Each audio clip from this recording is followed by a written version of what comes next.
When does it make sense to break up with your CPA?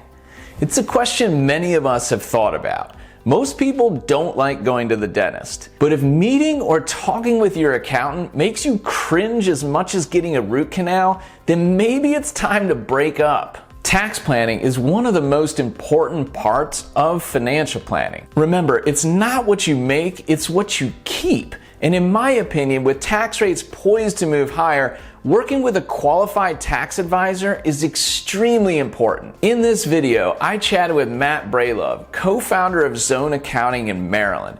We discussed the proper mindset for tax planning, the signs to look for to know if you should be breaking up with your tax planner, how to search for a new tax planner, and why reviewing past tax returns is important for future planning. Let's get started.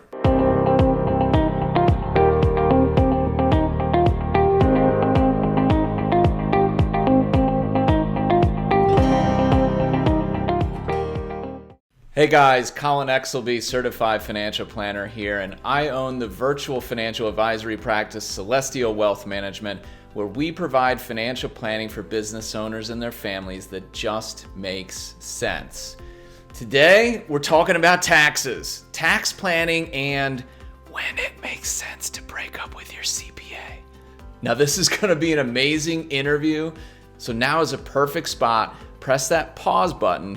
Grab your favorite beverage. I've got my Iron Man cup that my daughter's just got for me. You know, I'm a huge Marvel fan. Grab something to take notes, and it's gonna be worth it. If you run a business or you're trying to optimize your tax situation, this interview is for you. In the most recent IRS statistics, there were over 167 million tax returns filed in the US this year. That is a lot of opportunity for tax planning, right? Joining me today is CPA Matt Bralove. Hey Colin, thanks for having me. I'm loving your new content. Thank you so much. Matt Bralove is the co-founder of Zone Accounting and is on a mission to turn the public accounting world on its side. In 2016, Matt and his business partner, Vince Gregg, founded Zone Accounting as an alternative for forward-looking business owners. They traded the stale billable hour model in favor of transparent pricing and opt for plain English over technical tax lingo. And thank goodness, because we all know how hard technical tax lingo is. In working with you over time, I've heard you say that tax planning isn't an event that happens in December or while you file your tax return. It's really a mindset shift. Can you talk a little bit more about what you mean by that? So the thing we have to realize is taxes and accounting, they're not a business of number, it's a business of people. We're all human beings making decisions behind the scenes. We need to learn how to interact with our business, interact with our ownership group, our tax accountants, our advisors, our employees, and figure out the best plan for our business. There's no one size fits all. But the thing I really look at, if we can ask yourself one question and say one motto to ourselves every single day, tax planning is a breeze. So what do I say? Ask better questions. Don't assume you know the answer. Don't assume that your accountant knows the answer. Right? They might be good, but we're looking for great. So ask better questions, open your mindset up to this. And tax planning is not an event for one day of the year or 1 month of the year. It happens organically at every conversation. It makes a lot of sense. You and I are both business owners, and as business owners, the lifeblood of our business is business development. So what is it that brings people to your doorstep? So people find me one of two ways. Either they're a brand new business owner and they've never worked with an accountant, or they're working with an accountant and they're going through something. Right? What does that something mean? Usually they're going through a complex transaction, they're going through something new, or they're going through a bad experience. People don't raise their hand to find a new accountant when things are going well. They raise their hand to find a new accountant because they get this gut feeling that something isn't working well. So people find me when there's a pain point, right? Either that pain point is I'm new and I don't know what I'm doing, or I'm new and I think I know what I'm doing, but I'm afraid to find out I don't, or what the heck, this isn't going right, this can't be how it's supposed to be. So we often talk in our industry, what's the most painful thing you can think of? I mean, everybody says, going to the dentist, right? Sorry, dentist, but hopefully that is the most painful thing for most people. And I have a few dentists as clients, so. The other dentists are painful. in talking to your accountant, it shouldn't be a pain point. If you experience pain and you feel uncomfortable, you've got the wrong person, right? So how do you know you have the wrong person? That's a weird thing to ask yourself, because we don't normally go through life saying, hey, I'm talking to this person, are they the wrong person for me? But people do really weird things, right? We justify everything in our life. So I was talking to a prospect the other day and he said, hey Matt, I've been working with the same accountant for 40 years and he had the guts to go up and retire me suddenly. And I'm thinking, how scary is that comment? I've been working with the same accountant for 40 years. Imagine your very first car. You bought your car in 1985 and you're still driving it today. The technology has changed, the safety has changed, the comfort has changed. Maybe you bought that convertible because you didn't have a family. You grew out of that, the kids showed up, now you have a minivan. Life got hard, you got the SUV, you're carrying things around, you're doing those family vacations. If you are 60, driving the same car you drove when you were 20, we've got a problem. If you're 60 and living in the same house you lived in when you were 20, you probably have a problem. So why is it that we justify, I've got the same accountant for 40 years? Maybe that's great, but I'm not sure that's an automatic point of pride. So I often tell people, think about what you're doing and think about, does it make sense for your life stage, your business cycle? Maybe it does. Well, if it doesn't, don't justify it to yourself, right? So I was talking to my son the other day and I said, hey buddy, I'm going to be talking to my friend Colin. We're going to be talking through, when is it time to maybe replace your CPA? And I said, when do you think you know it's working? And he's like, Dad, that's simple. When it's working, you know, and when it's not working, you know. We don't have to make it any more simple than that. The part is, at the end, you said, hey Dad, what's a CPA? So that's my failure right there. But don't let yourself fail the conversation, by at least asking introspectively, where am I in my relationship? Do I have the right person to serve me? I mean, that's well said, and bringing in young children can help simplify a lot of the things that we make harder than they need to be. So I think, I mean, that worked pretty well.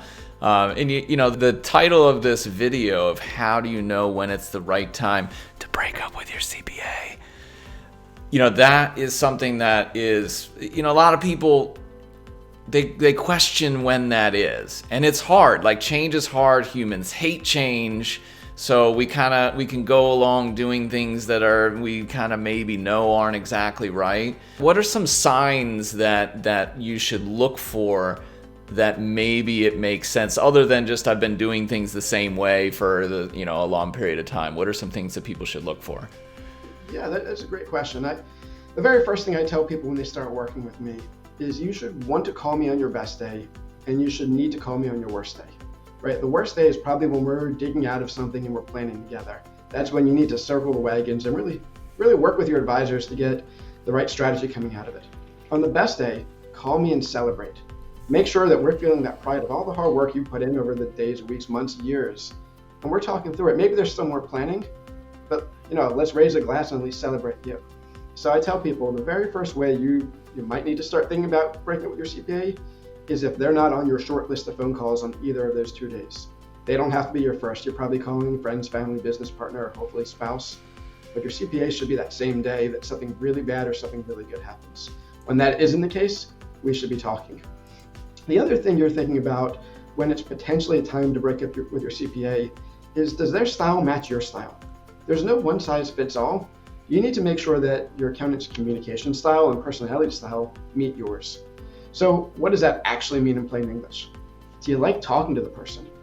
I always tell people, I talk to my clients like they were my best friend, my brother-in-law, my sister-in-law.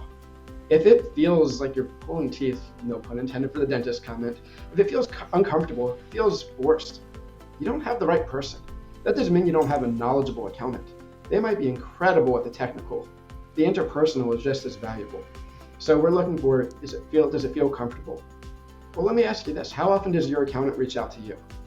It's hard for the accountant to be a mind reader and know every single time you want to talk. So obviously, as the business owner, as the client, you're going to raise that question and you're going to say, hey accountant, I've got a question. Can we talk? But what if you never hear from your accountant? What if you're always the one reaching out? That's a red flag. What if you reach out and you don't hear back timely?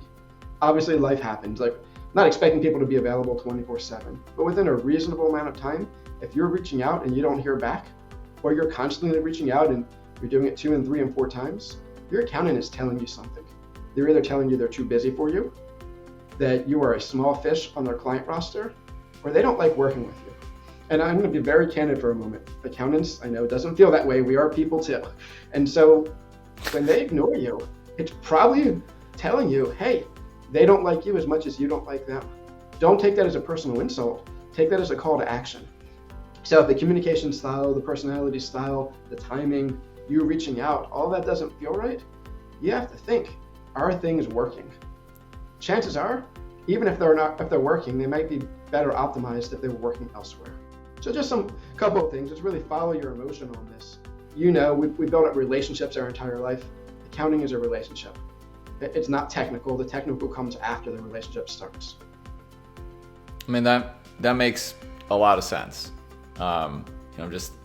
Just thinking through some of the conversations that I've had, over time with people about this very topic, and it's enlightening because relationships obviously are a two-way street, and people can tell you about things as they're going through, the relationships. And in my profession, as well as probably yours, there's a lot of firms and advisors who have the tendency to tell clients the world. We're going to do all of these different things for you. We're going to do this. We're going to do that. I'm going to contact you this, that, and the other. And then after 3 months, after 6 months, after 9 months, it starts to dwindle off. And we have this tendency to overpromise and underdeliver. And so I think, being very straightforward and having a good relationship on both sides of what people expect, that's pretty important. So kind of along those lines, right? What types of conversations should you be having with your CPA that if you aren't having these conversations, maybe a breakup is in your future? Great intro to this question, because when I think about it, selling is the easy part. Getting the business in the door, that's the no-brainer. Fulfilling your promise, that's the hard part, right? And so you should assume that when you're working with an accountant, I'm a tax guy through and through. Every tax person you talk to should be able to prepare your tax return. It should be accurate, it should be timely filed, it shouldn't be glaringly wrong. So these are not things you should be talking to your accountant about daily. If you're talking about the bare minimum of expectations, your bar is pretty low in what your accounting relationship should be. So what questions? I always tell my clients there are 3 things that we should be able to talk about on the regular without a lot of preparation. And that is, how much tax am I paying? When am I paying tax, and why am I paying tax? And these things, they're really common sense. There might be complexities behind it, but you should never be surprised by a tax bill. So how much are you paying? There's a calculation involved. There's factors that go into that. But if I'm calling you 3 days before your filing deadline and telling you how much you owe, something has gone horribly off the rails. So never be surprised by how much. Okay, so I've told you how much you owe. Great. When do I need to pay it? There's a strategy behind that too. Right? There's the when, how, and why am I paying it? Well, me telling you to pay your taxes with no other guidance, not adding value, just adding stress to you. So we should be able to talk to you about how to budget for your cash outflow when you need it to pay your taxes, what your minimum payments are, and what your maximum payments are, and why and when you're paying those. And then the other thing that we really talk about is the strategy. And that's what I call timing and tax rates. So as we talked about earlier in the conversation, I want to pay $1 million of tax every single year. But I want that $1 million to be the lowest amount of tax I have to pay. I want you to go to some other accountant and they tell you have to pay $1.5 million. And by working with a good accountant, the strategy got it down to $1 million. So every single year we turn on the news, we hear about Congress is changing tax rates, or President whoever did this. Don't be intimidated by changing rates and changing rules. This happens all of the time. I call it job security, but for most people, I call it opportunity. Right? It's the opportunity to talk with your advisor throughout the year and strategize. If I'm going to have a taxable event, what year do I want to recognize it? What are my tax rates at play? Are there opportunities for deductions or for ways to coordinate strategy? Do I want to defer tax, or do I want to recognize tax early? These are things that shouldn't happen by accident. So if all I'm doing is talking to you once in April, I've done you as a disservice as a business owner. But if all you're doing is waiting till April to talk to me, you've done yourself a disservice as a business owner. So you should never be surprised by how much, when, and why. And if I can answer that in plain English, I've done you justice as your advisor. Spot on. And if I want to add something to that of you want a CPA, a tax advisor that is constantly studying, improving, has a willingness to learn.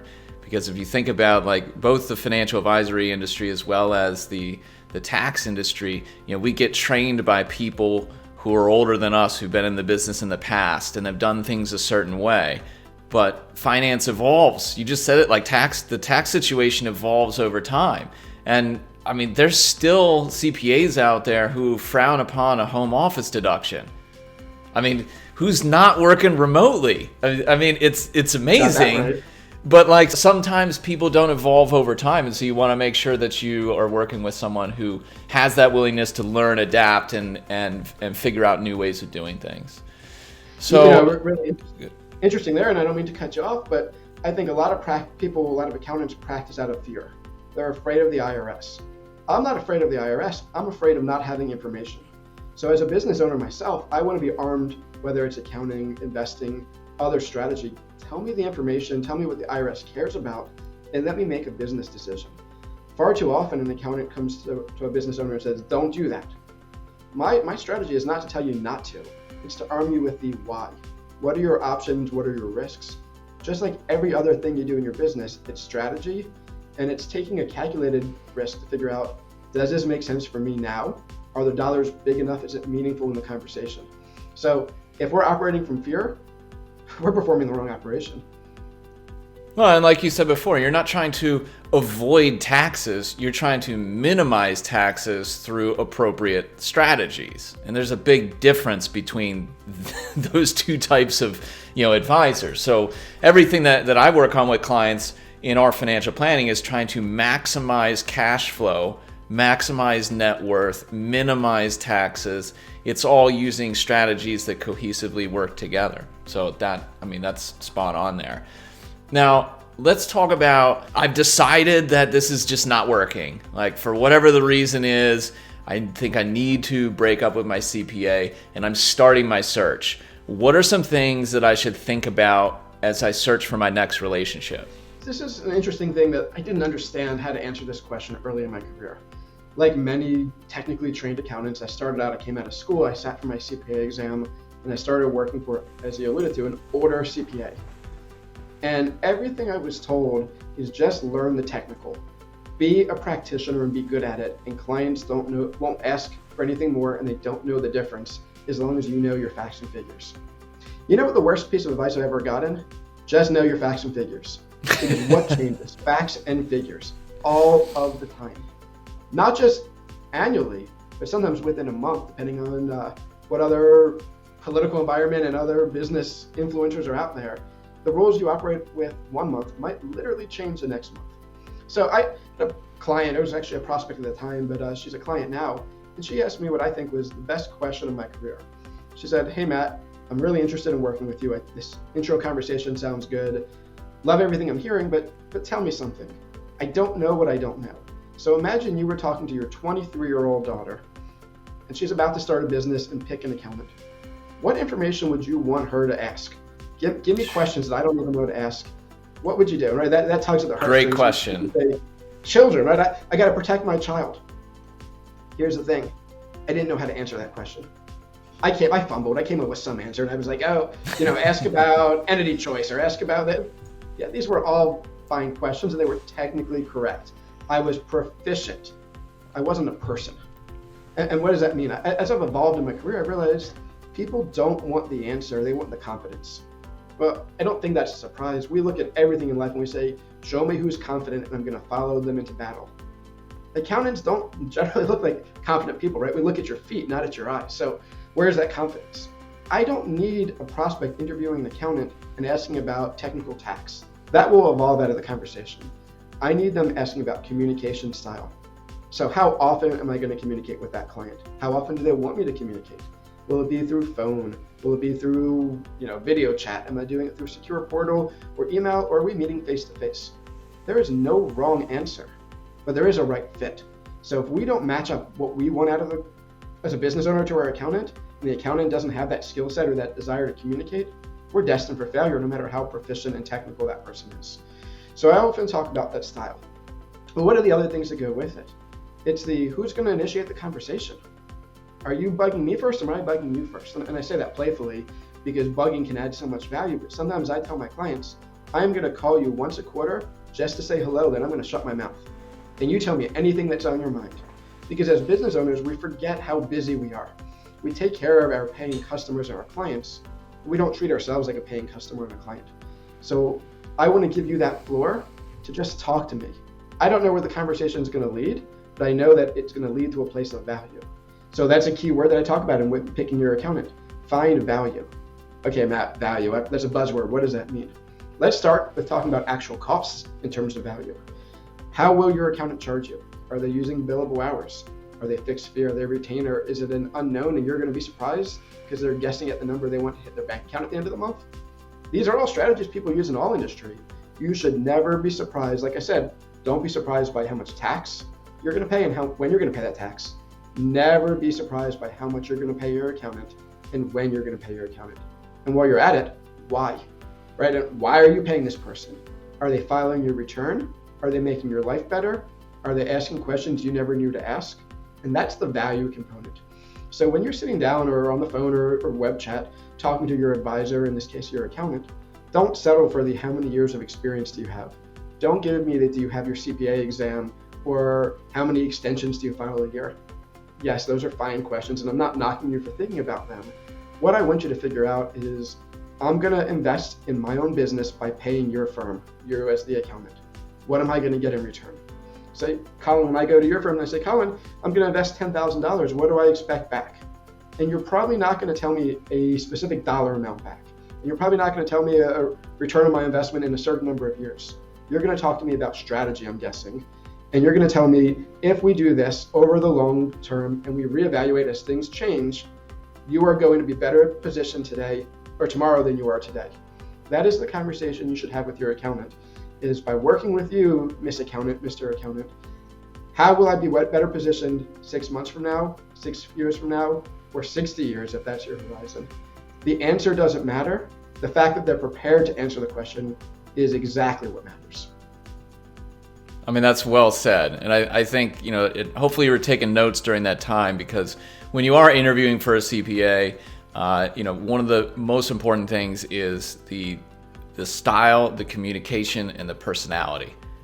And that all kind of gets wrapped into one. And, for instance, for me, I own a virtual firm. I've got clients all over the country. People are moving all over this country, and they don't need me to be in the same locale as them. But there are certain people out there who need to touch the other advisor. They need to physically shake hands, and that might not work, for this situation. And there's others that are so busy that they never want to be, meeting with their advisor. That's probably not good either. So, you want to make sure that there's a fit with what you're looking for in a CPA and what that CPA provides to you. So I think that makes a heck of a lot of sense, Matt.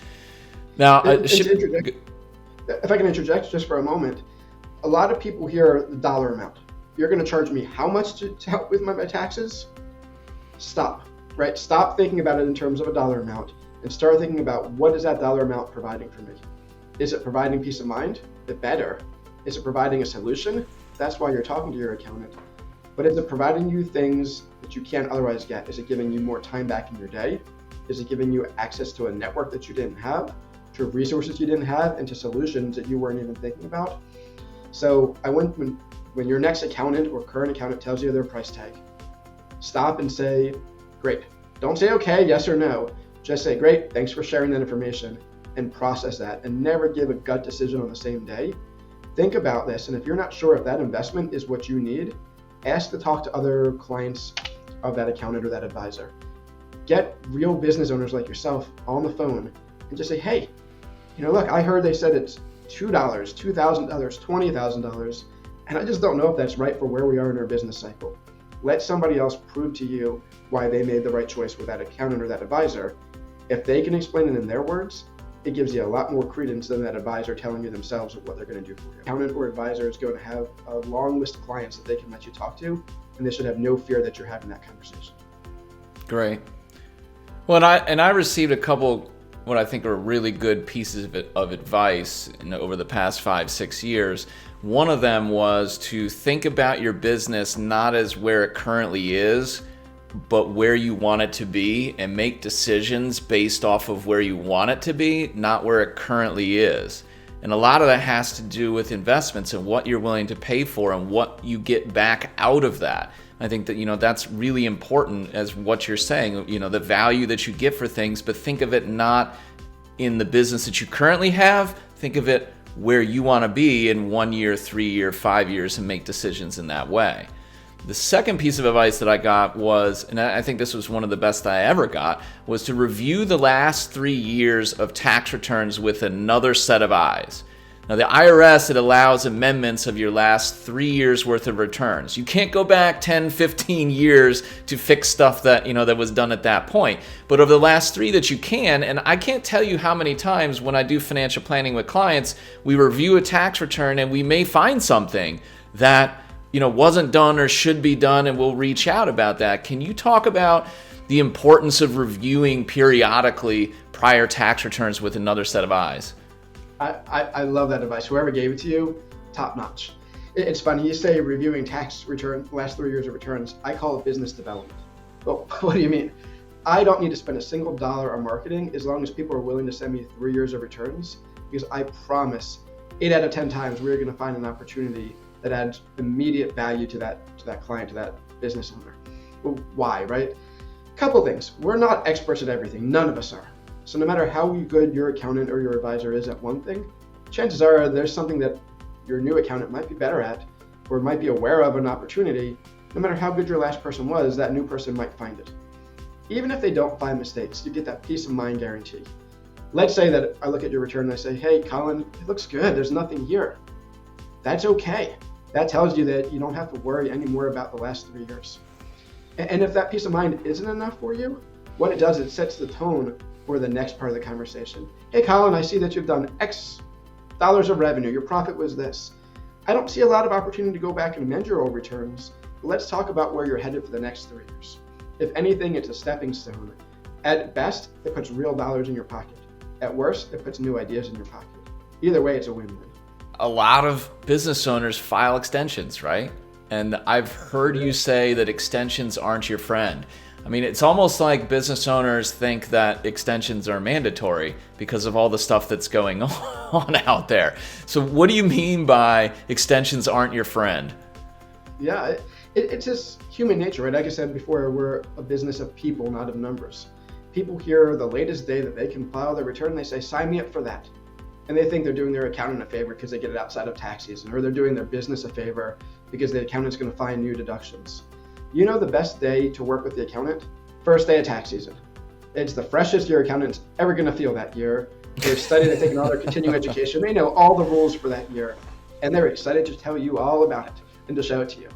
Extensions, it's looking in the rearview mirror. I remember watching a TV show years ago, maybe a decade ago, and it was talking about new rookie race car drivers. And they said, what is the number one cause of crashes for a rookie driver? And people were like, going too fast, not knowing how to drive, not liking racing.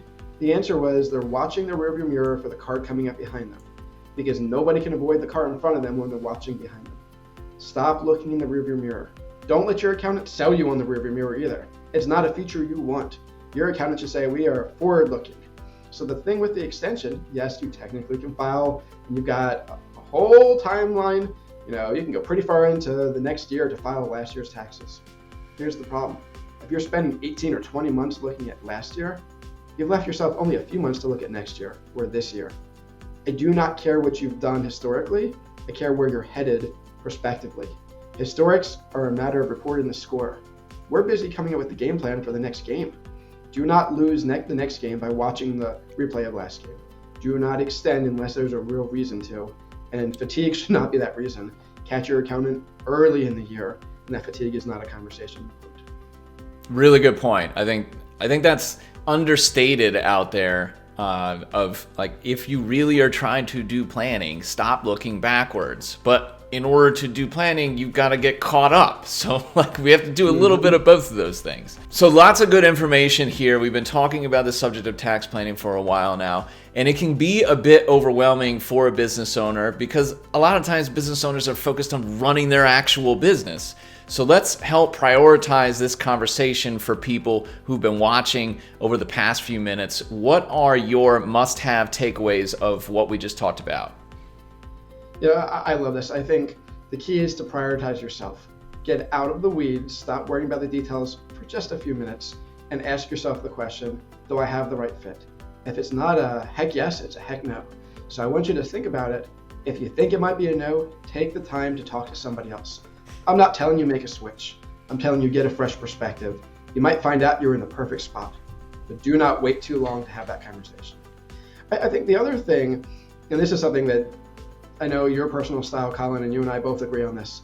Build your own personal board of directors. Get those advisors, your investment advisor, your CPA, your insurance, your banker, your attorney, all the people who help make your decisions. Get them talking. Don't just invite them to the conversation, almost require them to be part of the conversation. I get more value talking to other business professionals about you than I get from you paraphrasing what that professional told you. So do not be afraid to have them talk. Do not think you're paying triple the billing rates by having 3 people on the call. You're getting triple the value by having 3 people on the call. And the last thing that I would like to leave people with is stop feeling guilty. Don't beat yourself up. When we know better, we do better. Regardless of what we did last year from a tax planning or accounting perspective, or what we did this morning or a few minutes ago, or right now as we're watching this and we're letting ourselves get distracted, stop. Beating yourself up doesn't change anything. Look forward and just do one thing new, one thing fresh. Come out of the gate strong. In the next 20 seconds, make the phone call you've been afraid to make, have the conversation that you've been putting off, and just do something that gets you a little bit better than you were yesterday. That's awesome, Matt. Thanks so much. This is a great way to wrap it up. And, I'm really glad that you're able to come on with me today and dropping all this knowledge for people who are probably thinking about this stuff. So like Matt says, if you're thinking about it, it's time for the next steps. If people want to get more information about you and your firm, where should they go? So for us, website is everything. zoneaccounting.net, or shoot me an email at matt@zoneaccounting.net, and I'll get you directly in touch with me. Perfect. Thanks so much. Tax planning is only one part of the financial planning equation. If you love this interview, make sure you give it a big thumbs up, and of course, smash that subscribe button. You better, and hit that little bell so you know when I release a new video. But if you really want to get your financial house in order, then you really need to watch these videos next. Here's the next interview in the playlist, What Am I Missing?, and my most recent financial planning video. These videos are going to make a massive difference in your overall financial health. Get clear, be clear. Cheers.